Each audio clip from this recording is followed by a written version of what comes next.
Algo que vamos a ver a continuación cuando veamos los signos y criterios de alerta para TEA, que es algo que se llama diagnóstico diferencial. Y muchas veces sucede que las personas, los niños que llegan con alertas, ¿sí?, para TEA, tienen lo que se llama comorbilidades. ¿Sí? Las comorbilidades son sintomatologías asociadas que también pueden responder a otros, ¿sí?, criterios que forman parte de otros diagnósticos dentro del desarrollo. Entonces, es necesario conocer todas las categorías diagnósticas actuales. Dentro de las categorías diagnósticas tenemos trastornos intelectuales, trastornos de la comunicación, trastorno del espectro, que es lo que vamos a hablar hoy en las categorías diagnósticas, trastorno de atención por hiperactividad, trastorno específico del aprendizaje, motores y portes. Fíjense en la cantidad, ¿sí?, de trastornos del desarrollo que hay. Esto es necesario conocerlo, tenerlo presente, porque justamente nos va a orientar acerca de lo que es el diagnóstico específico. Y el diagnóstico específico en sí, básicamente lo que nos orienta es a la adecuada intervención. ¿Sí? Poder identificar el perfil de fortalezas y desafíos es lo que nos va a orientar también en la clínica, principalmente al momento de sugerir las intervenciones. Que sean intervenciones ajustadas a la necesidad de ese niño, que sean específicas y que no se intervenga por el hecho de intervenir. ¿Sí? Bien, ¿por qué hablamos de trastorno del espectro? Ustedes saben, un poco la idea es concientizar, ¿no? Que cuando hablamos de trastorno del espectro estamos hablando de un trastorno de base neurobiológica, ¿sí?, que impacta principalmente en tres áreas del desarrollo, que es la comunicación social, el conjunto de intereses restringidos y estereotipados, ¿sí?, y la reciprocidad social. Estas tres áreas hacen el núcleo para el diagnóstico específico. Ahora bien, dentro de lo que es el diagnóstico en el área clínica, la denominación que usamos es TEA, trastorno del espectro, ¿sí?, respondiendo a las características, digamos, a las denominaciones internacionales. Sin embargo, hoy día se habla de SEA también, y está bueno por ahí aclarar un poco qué es SEA y qué es TEA, porque a veces es como un montón de siglas y denominaciones y a veces confunde, aclara, ¿no? Hoy día se habla de SEA, que es condición del espectro autista. ¿Y por qué se habla de condición? Porque se considera, ¿sí?, que el autismo es un tipo de procesamiento, ¿sí? No es una enfermedad, ¿sí?, sino que es una forma de procesar. Es por eso también que se habla que las personas no tienen autismo, sino que son autistas, que es una forma de ser en el mundo. Es por eso que hoy día se habla tanto de condición del espectro autista.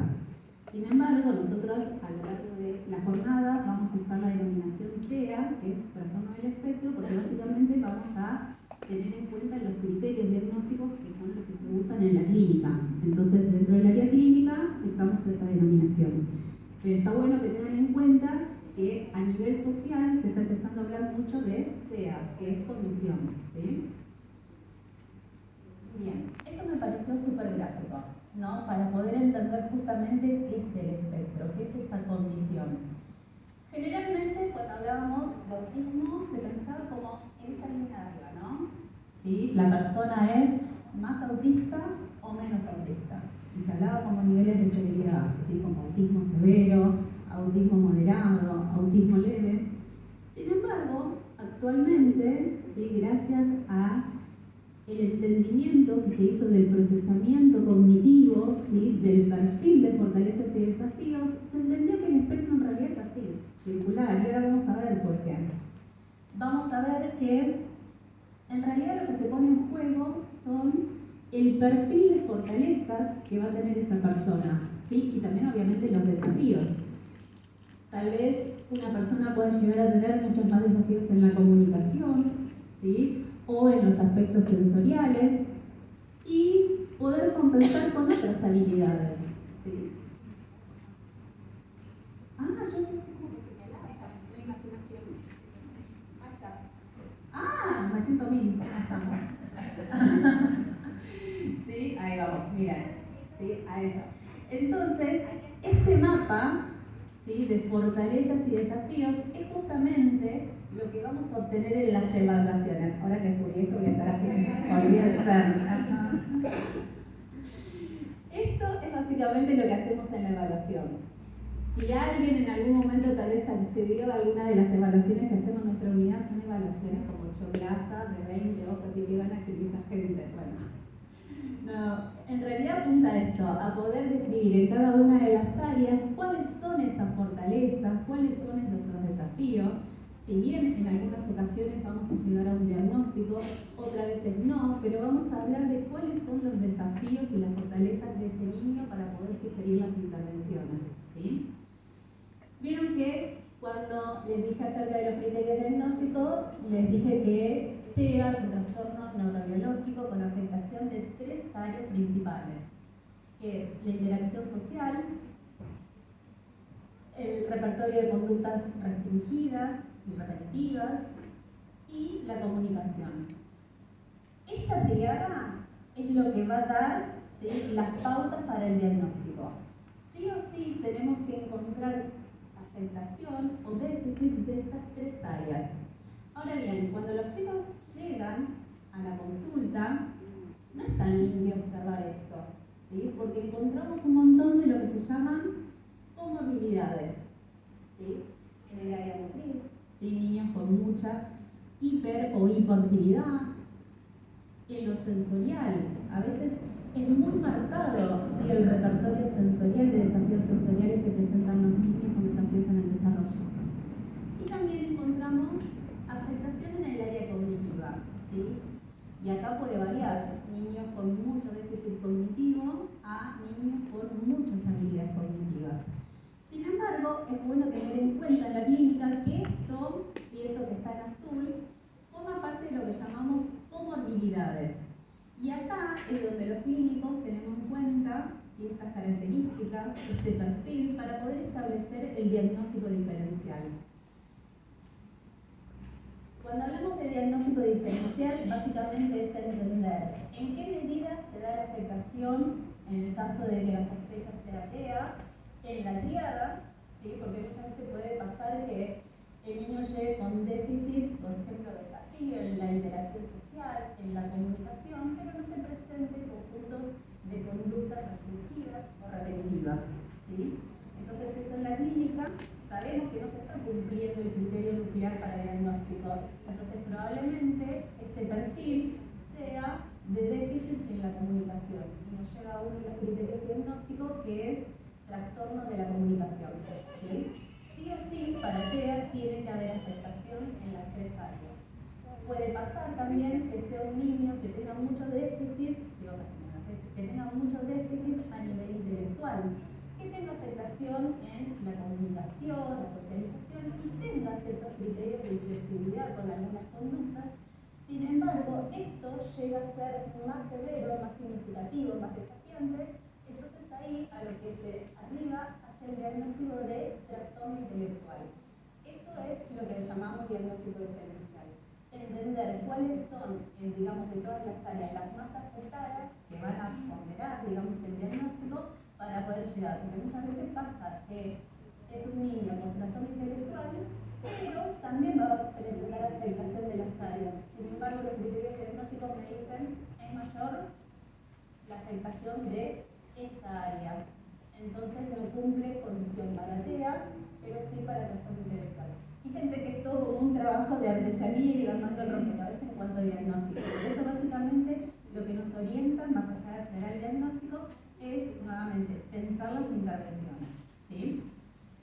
Bien, ¿cómo llegamos al diagnóstico, ¿no?, a ese armado del perfil? Tenemos una serie de normativas a nivel internacional donde ya se puede establecer entre las diferentes asociaciones de pediatría, neurología y neurodesarrollo cuáles van a ser los criterios de evaluación. Tenemos lo que se llama un nivel de detección y un nivel de diagnóstico específico. En el nivel de detección, por eso estaba tan contenta de que haya tantas docentes. Fíjense que a nivel internacional el foco está en profesionales de la salud y la educación, ¿sí? Sabemos que acá en nuestro contexto tal vez en el área de educación está como un poco, tal vez no aceitado el tema de la derivación. Sí, la derivación, a veces los docentes están como muy atentos, pero no de poder evaluar ¿sí? Mediante criterios estandarizados. Y vamos a ver ahora cuáles son esos criterios estandarizados. Entonces, fíjense que tanto los profesionales del área primaria, así como son los pediatras, que son los que más contacto tienen con los niños, como también el área de educación, van a ser los que tienen permanente interacción, ¿sí? Viendo el desarrollo, más que nada los docentes. Entonces, los protocolos de nivel de detección apuntan básicamente a esta población, que puedan ser los docentes, junto con las familias, que sabemos que son los primeros, obviamente, en observar los signos de alerta, pero cuán más rico va a ser si tenemos también la observación del docente, que es el que sigue el día a día de ese niño. En este nivel de detección justamente no hay diagnóstico, hay alerta. Y eso, digamos, tiene que quedar en claro, no es que el docente va a diagnosticar, el docente va a alertar, va a decir, las pautas de desarrollo no están siguiendo una adquisición esperada, algo está pasando con este niño. Alerta a la familia, lo mismo el pediatra, si es el que alerta, va a pasar a un nivel de diagnóstico específico. Acá es donde estamos nosotras, nivel de diagnóstico específico. Fíjense que en el nivel de diagnóstico específico es donde tomamos las pruebas concretas para el diagnóstico, que ahora vamos a ver cuáles son. Fíjense que en el nivel de detección, esto me pareció súper interesante, ¿sí? Son pruebas de screening, se le llaman pruebas de screening o de cribado, de despistaje, que son generalmente escalas muy breves de detección que van hacia los signos de alerta primarios. Estas escalas generalmente las puede tomar el docente, el pediatra o la persona, digamos, que esté a cargo del seguimiento. Se va a hacer en todos los niños, ¿sí? Es decir, el niño llega a la consulta pediátrica o estamos haciendo una evaluación inicial, ¿sí? Nos pensemos en docentes de jardín inicial, hacer como una evaluación inicial del niñito, del pacientito, voy a tomar a todos, ¿sí? Porque yo al principio no sé quiénes tienen, sobre qué voy a tener sospecha, entonces sobre todos los niños. Pero también se van a hacer en aquellos niños de seguimiento de riesgo, que esto va a hablar después Nati, ¿sí? Cuáles son los niños de riesgo. Y acá vamos a administrar, vamos a contar en realidad de una forma más organizada cuáles serían esas áreas de desarrollo a prestar atención, a tener en cuenta, que son escalas de desarrollo psicomotriz. Ahora las vamos a ir mostrando. Si alguna la quiere, también las tenemos para compartir, ¿sí? Si en esta instancia de screening detectamos estos signos, ¿sí? Esto es una especie de algoritmo a nivel internacional que se usa. Pasamos al screening y aparecen estos signos de alarma. Fíjense, ausencia de silabeo a los 12 meses, ausencia de señalamiento o gestos a los 12 meses, palabras aisladas, ausencia de palabras aisladas a los 16 y ausencia de frases de dos palabras no ecolálicas, es decir, no por repetición espontánea, a los 24 meses. Si se dan estos signos de alerta, esto es condición absoluta para pasar a un screening específico. ¿Sí? ¿Qué son los screening específicos? Si mi sospecha en el caso es, por ejemplo, de TEA, hay escalas específicas como la CHAT o la NCHAT. Esta tiene baremos argentinos, ¿sí? Es más breve, se puede completar de forma rápida en unos 5 o 10 minutos. Y después tenemos otras escalas como ANSE. Esta es una escala que tomamos nosotros, ¿sí? Que se está actualmente validando por un psiquiatra acá de Argentina, el doctor Cuquier. Bien, y después, si vemos algunos otros signos de alerta, podemos también pedir a nivel clínico, esto más que nada lo piden los clínicos, por ejemplo, hay niños que tienen conductas de pica, no sé si saben qué son las conductas de pica, es esto de comer tierra, cemento, pelucitas, de llevarse permanentemente a la boca. Bueno, esto nos puede estar alertando de alguna afectación, si en el área metabólica, en el área genética, entonces se mandan a hacer dosajes que se utilizan, ¿sí? Estos son como los criterios centrales. Si da positivo, ¿sí? Vamos a pasar a la evaluación específica. Fíjense que en el 90% de la sospecha de los criterios absolutos para TEA son en relación a estos 4, ¿sí? Signos, que es la falta de contacto visual, falta de orientación al llamado por su nombre, los llamados por su nombre no responden, ¿sí? Muchas veces los nenes terminan respondiendo tal vez 4 cuando la madre o el padre cuidado se acerca y lo toca o le canta una canción, ¿sí? Pero no es lo mismo que llamar y decirle, no sé, Benja, no, voltea, si no responde. Ausencia de conductas para mostrar, ¿sí? Lo que llamamos, o sea, del área de la comunicación, y ausencia de señalamiento. ¿Sí? De señalar, mostrar, venir, sí, mostrar. Estas 4 conductas nos están hablando de los criterios centrales para hacer una evaluación específica para TEA, ¿sí? Es decir, fíjense que acá tenía estos criterios de alerta que me hablan del algoritmo diagnóstico 1. Si además de estos criterios de alerta pasamos y en las pruebas de screening para autismo, que son estas, encontramos estos otros signos de alerta, ¿sí? Contacto visual, orientación a la respuesta del nombre, ausencia de conducta para mostrar y señalar, ahí estamos teniendo los criterios de alerta específicos para TEA. ¿Se entienden cuáles son, digamos, las pautas de alerta? Para afectación del desarrollo, en general, estas. Específicas para TEA, estas otras. ¿Sí? Bien. Avanzamos. Llegamos a, digamos, a los criterios que nos están diciendo hay afectación o hay pautas de alerta de afectación en el desarrollo específicamente para TEA, mandamos a evaluación específica.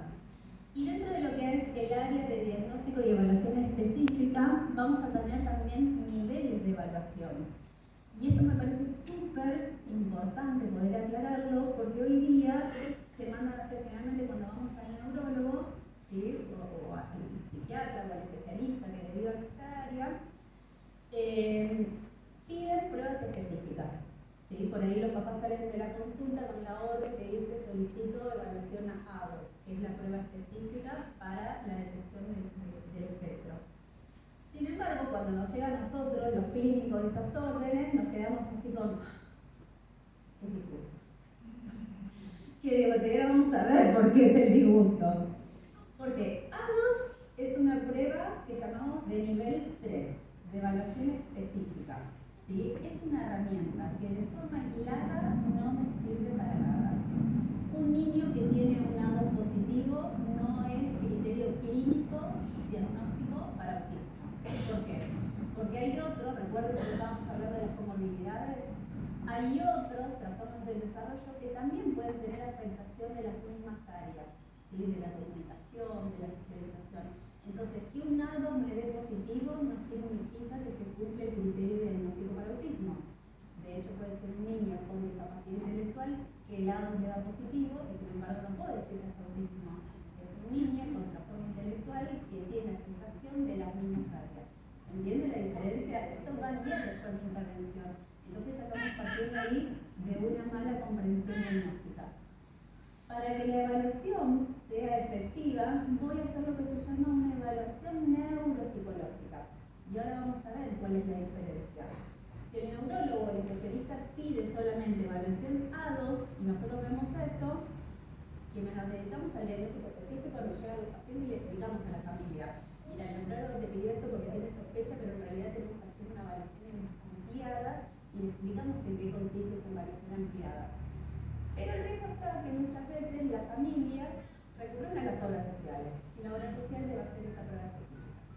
¿Sí? Nos vamos a ir con el papelito de la obra social, con esa prueba específica, confiando en ese diagnóstico. Entonces, la evaluación neuropsicológica sí que me permite justamente entender y llevar a cabo este diagnóstico diferencial. Como les dije, tiene 3 niveles. El nivel 1, que es de evaluación general. ¿Sí? En la evaluación general vamos a medir todo lo que se llama el nivel cognitivo, ¿sí? El nivel general. Pueden ser pruebas de inteligencia, esto va a depender también de la edad del niño, ¿sí? Y también de ciertas variables como por ejemplo las características conductuales que me pueden permitir o no llevar a cabo la administración de estas pruebas, ¿sí? Pero lo importante siempre es tener una medida cognitiva para poder comprender si ese niño, su desarrollo tiene afectación del área, ¿sí? De lo que nos da el criterio para trastorno intelectual. Y el segundo nivel es evaluar el área de conductas adaptativas. Estos 2 criterios son nucleares. Más adaptativo. Acá hay diferentes escalas. Nosotros usamos una que se llama Vineland, que evalúa 4 áreas, que es comunicación, autovalimiento, socialización y motricidad, y nos da lo que se llama cociente de desarrollo adaptativo. Esta escala a mí ya me está indicando si hay un perfil TEA. ¿Por qué? Si observamos que la comunicación está deficitaria y el área de la socialización está deficitaria, nos da un perfil que se llama Z. El perfil Z es típico dentro de los trastornos del espectro. Ahora, si la escala Vineland nos da, por ejemplo, toda deficitaria, ese es un perfil de afectación de tipo de trastorno cognitivo, de trastorno, ¿sí?, intelectual. Fíjense que ya con esta evaluación inicial, nosotros ya podemos entender si se está dando el perfil de procesamiento típico del espectro o de otro trastorno del desarrollo. Ya acá tenemos un montón de información. De ahí pasamos a el nivel siguiente, que es de funciones. En el área de funciones vamos a evaluar áreas como el lenguaje, la memoria, las funciones ejecutivas, ¿sí? Entonces ahí tenemos diferentes pruebas. Por ejemplo, el análisis, si queremos, porque tal vez este niño cursa con hiperactividad y tenemos sospecha de trastorno atencional. Y ya íbamos armando el perfil. ¿Sí? Podemos armar, por ejemplo, también lo que es cognición social. Entonces, si tenemos un perfil donde de repente lo cognitivo está bien, ¿sí? Acá la Vineland nos puede llegar a dar un perfil tipo Z, y encontramos en el área de las funciones, ¿sí?, déficit tal vez en el área de la comunicación, ¿sí? No encontramos otros déficits, generalmente la memoria está afectada, ¿sí?, en las personas TEA. Ya vamos armando lo que se llama el mapa de perfil cognitivo. Y recién en un nivel 3 tomamos ADOS. Fíjense que ADOS es lo último que se toma, después de haber evaluado todo el procesamiento cognitivo. ADOS en realidad viene a especificar lo que nosotros ya observamos acá. ¿Sí? Ya los clínicos acá nos damos cuenta si se está cumpliendo el perfil TEA. Y ADOS viene a especificar, digamos, la intensidad que esa sintomatología está teniendo. ¿Entienden?